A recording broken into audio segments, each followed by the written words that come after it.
Good day, good people. This is Mbulelo of Yes, and today we are so honored to be having Luthuli Dlamini as a Good.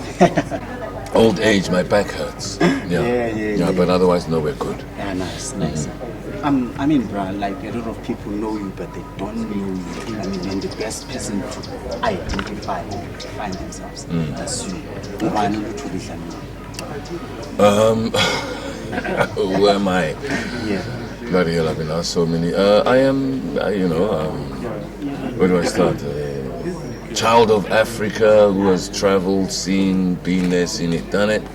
Actor, a bit of this, a bit of that. Engineering, hospital nonsense. I don't know where to start. It's a lot. Years, yeah. Okay, nice. Born and bred Bulawayo boy, Pilo Hospital. I'm Pilo for sure. Pilo, yeah. Highlanders supporter. Okay, so you were born here. How long did you live here before leaving for? 1 year. Just 1 year. I was born 66. We left here 1967. Oh, okay, nice. Yeah. So went to the United Kingdom. For United Kingdom, how long did you stay that side before coming to South Africa? Pretty much over 20 years, 25 years. Yeah. So you were doing acting and stuff that side? No. What were you doing? So as a hobby, amateur dramatics. Yeah. Since from a very young age. Started off at school, then church, and then from a very young age, been acting. Wow. But it was all theatre, stage work, up until about 20-25 years ago. Yeah. So then, growing up, did you have an inclination to acting, or someone drove you to it? No, you know what?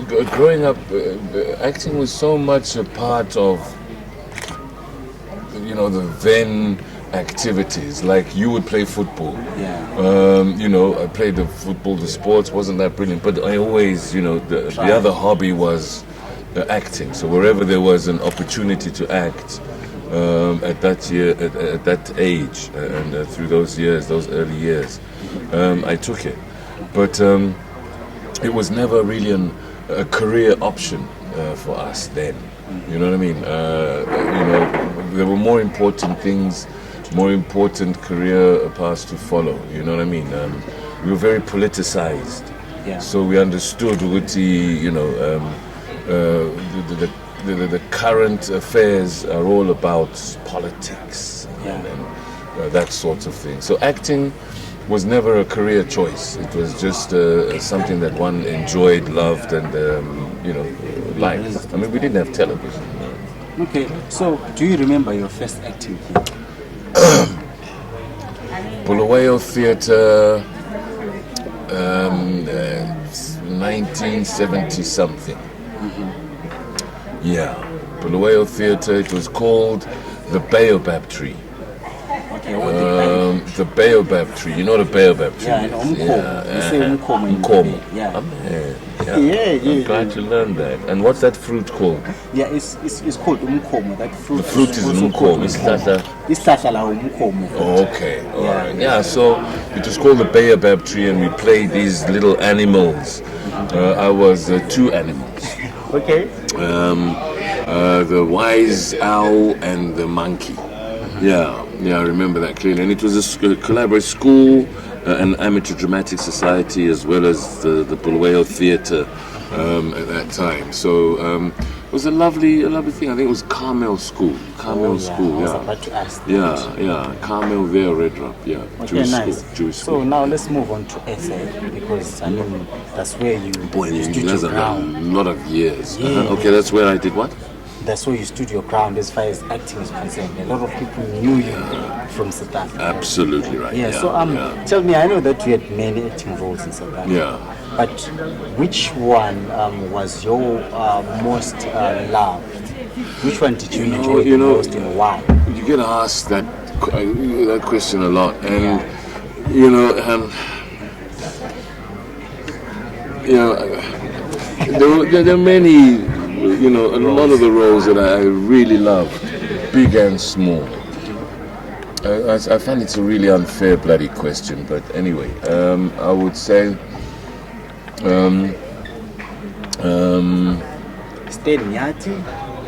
no, it would be a play, stage play I did at the theatre on the square, Liberty Theatre on the square, in Mandela Square in Sandton. That was one of the most. It was. I'd never read Penhall, the guy who wrote the play. I had just heard about this really engaging play that was that came out of the United Kingdom, that won awards. The guy who played my character won an award in London, Chiwetel Ejiofor. And he was an actor who I'd heard about and kind of identified with the fact that he was an African working out of. So anyway, he won the award for the same play, which brought me. So when I was offered the role, I was drawn to it, and I understand why he won the award. I mean, it's a lovely piece. It's a really nice piece. When I say piece, the narrative content, and no wonder he won an award. So a very complicated, emotional piece and character, which of course created a challenge, which of course we enjoyed. So I think the character's name was Christopher, the role of Christopher. Okay, nice. So can you please tell us a little bit about your parents? Where were they born? What were their aspirations and stuff? Because we hardly know any information about them. I'm always careful about how much I bring my family into the media, because you guys can be nasty sometimes and stupid. But Mom and Dad fell in love. We come from a very, a family that was guided by Isintu Setu. Our culture. Very proud of Isintu Setu. Believed incredibly. I mean, they believed so much in education and the importance of education. So much so that they made huge sacrifices for us as kids, and were in the same. That was the attitude of parents then. Their current affair issues were obviously colonialism and so on and so forth, directly affected by the politics of the day. And for us, they wanted as a solution us to be educated. So they put everything, their whole lives, into education, learning, understanding the world around us. But also in order to maintain, remember, and put our footprint in the world as Amangu, Namandebele, Zimbabweans, you know what I mean? Abantu, Africans, they were Pan-Africanist, I think. They were Pan-Africanist. They were, Sebukwe'ites, Nkuruma'ites, they believed in that philosophy. Patriotism, you know what I mean? So and so literally our lives and their lives were guided by their passion for educating their children. Okay. And they were, a big family. We come from a very big family. My dad had lots of sisters, one brother, and so I have lots of cousins. And it was beautiful to have Ukoko and Ukulu really creating a family that looked after each other and its siblings and kids, and really and truly embodied the true meaning of Isintu. Okay, so how many siblings do you have? Or did you have? I have 1, 2, 3 siblings, but over 50 siblings. Other siblings. Yeah, that's how we were brought up. My cousins were my brothers and sisters. You know, we ate together, slept together. We had food and our clothes. You know, this year I'm wearing these shoes. Next year, cousin Usman is wearing. Yes, yeah, you know, and we were very close, and you know, so yeah, it's direct siblings. Three. There's four of us. Yeah. Directly indirect siblings. Sometimes I even forget the names. I'm a grandfather, a grand uncle, many times over. So you are old, Ubushalap? Mhlahlandlela. Yeah, Mhlahlandlela, and then we moved to the suburbs. Okay, nice. So now let's delve deeper into your acting and stuff. I know that I've asked you about your most interesting character that you've done before. Now I want to ask, how much do you know of Zimbabwean film or theatre? Very little over the years. I haven't been in touch. Okay. Yeah, I haven't been in touch. You know, our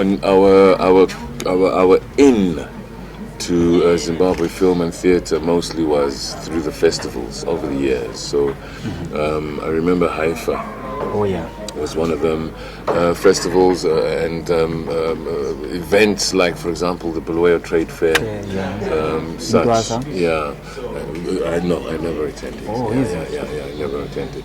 I mean, that's why I'm really keen on working with Nkosi Utagamela on this festival, and just getting reacquainted with the scene. You know, there's a lot of to learn, a lot I have to see what guys are doing, and you know what I mean. And I tell you what, with all the inconveniences, bottlenecks, and hardships, we have a passionate arts community, very passionate. You know what I mean, that are still around despite all the bullshit, you know what I mean, and still passionate. So it's nice to see the energy still there. The passion is still there, and surprisingly nice that even the youth they're passionate and keen to express themselves creatively. You know, so it's encouraging, and I want to be a part of developing that and growing that. Okay, cool. So how often do you visit Zim? It's been a long time. When last were you? It's been a long time. It's been just I'm a long embarrassed. time. I'm embarrassed. Yeah, we should, because this is home. Yeah, it's been too long. Wow. Okay, that's cool. So speaking of Chief Dagamela, the Mhlomelo Dagamela is going to be happening April. We're going to be here. Yes. How much involved will you be, and what kind of role? Not involved enough. I love everything that he's doing. Our ships are sailing in the right direction, and I know that he's not the only one who is, recognizing, developing, growing, providing access to the industry for raising awareness about cultural issues, who we are, and giving a voice to Zimbabwean creatives, and giving some kind of access to the broader market. You know what I mean? That is the creative world, and I'm talking the artists. I've met painters. We met a painter yesterday. I wish I could remember his name. Where? You'll see him on my Instagram page. Okay. Here in Bulawayo. His art is amazing. Oil on canvas, abstract. You know, this is a brother from the hood who is being recognized internationally. You know what I mean, for his art. So there's hope for the young guys coming through that are painters, you know, and I know Nkosi Dagamela is interested in creating, but most importantly, showing or giving them access to money.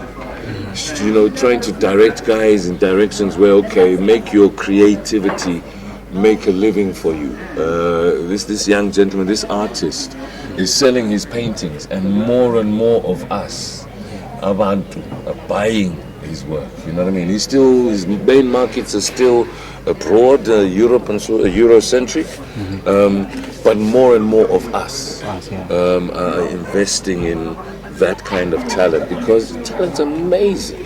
I was at the Bulawayo Theatre today. 12-year-old kids are excited about theatre. Yeah. You know what I mean? They love art. They want to, you know what I mean? So it's up to us. In fact, it's our obligation. It's our what we owe to them to help create career paths that will make them money. You know what I mean? Yeah. So they can actually focus. Yeah. Yeah, another take asking you, uthi usukaphi? Imvelaphi yakho? Ngizalelwe eMpilo. Khulele eMhlahlandlela. Yeah. Sasisimuvile ema-suburb, but yeah, boy from Mhlahlandlela. Ekhaya uSentaba zintweni emanxeleni koMatupu. Just past David Livingstone. Bulawayo boy. Yeah. My formative years was split between, I think we came back in 1974 from the United Kingdom. Wow. So 1974, there was a lot happening in Africa. Yeah. You know what I mean? Colonial era. The winds of change. Those famous speeches by everybody. Joshua Mqabo Nkomo, Robert Mugabe, Tepo, Kwame Nkrumah, Lumumba, Mandela. That's the era in which we grew up in. Very politicized. We, at a very early age, we understood Marxism, capitalism, Leninism, all the isms. We understood communism, colonialism, Macaulayism. Yeah, all the isms. We understood. We debated, we discussed, we listened. For us today, in this day and age, 2000s are so impatient. And I don't know what's going on with your testosterone levels, but if I disagree with you, you can't wait. You want to get violent because I disagree with you and your perspective, you know what I mean? But then we understood the importance of listening. My dad always used to say, you've got 2 ears and 1 mouth and fun. Do more listening than talking. Then you will learn. And you'll be, and that's just to me. So we were a totally different generation to you guys, and our outlooks on the world, we weren't so introverted. Yeah.